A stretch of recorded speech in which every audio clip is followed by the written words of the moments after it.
I'm Dale Cox for 2 Egg TV, and we are in Stewart County, Georgia, on the east side of the Chattahoochee River.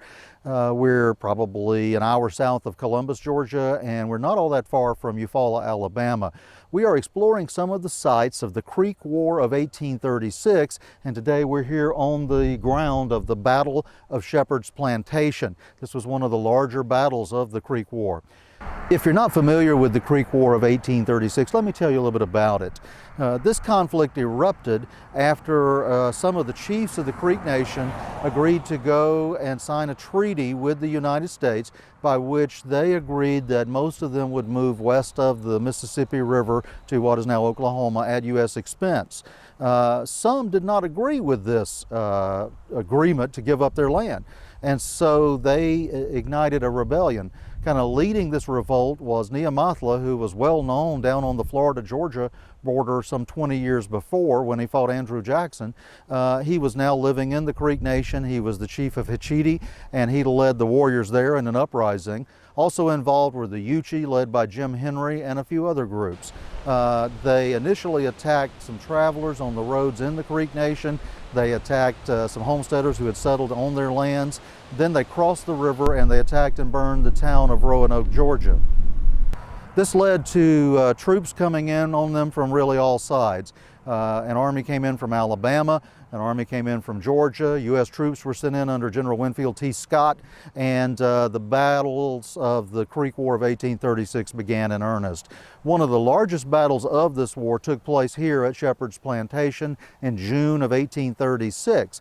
What happened here was that there were some men camped around the plantation buildings. They sent out kind of a scouting party, and for some reason these men exposed themselves a little too much to a group of hidden Creeks, primarily Yuchi and Hitchiti warriors. They were attacked. The Creeks drove them back up into the buildings of the plantation. Several men were killed.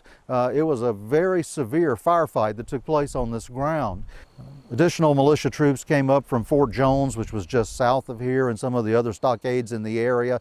The battle really gained in size. Severe firefight was taking place. The militia suffered heavily. They had a number of men killed and wounded, but finally they were able to drive these Creek warriors back.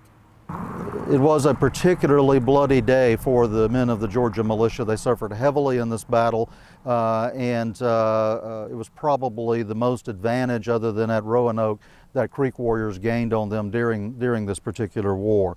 Not long after the Battle of Shepherd's Plantation, Neamathla was taken prisoner. He was placed in irons, even though he was over 80 years old, and sent west from Fort Mitchell, Alabama, on the Trail of Tears. An Army officer who saw him at the time remarked that the chief never complained or murmured a complaint, that he just, with his head hung low, went west. Now, if you'd like to visit the site of the Battle of Shepherd's Plantation, it's along Georgia Highway 39, just north of Florence Marina State Park. If you leave the entrance to Florence Marina State Park and head north on Highway 39, keep your eyes on your right, and pretty soon you will see the monument here along the side of the highway. This monument was placed in the 1930s by the Daughters of the American Revolution. We'll tell you a little bit about the battle. If you'd like to learn more, we have pages about it at 2egg.tv and exploresouthernhistory.com. At the site of the Battle of Shepherd's Plantation in Stewart County, Georgia, I'm Dale Cox for 2 Egg TV.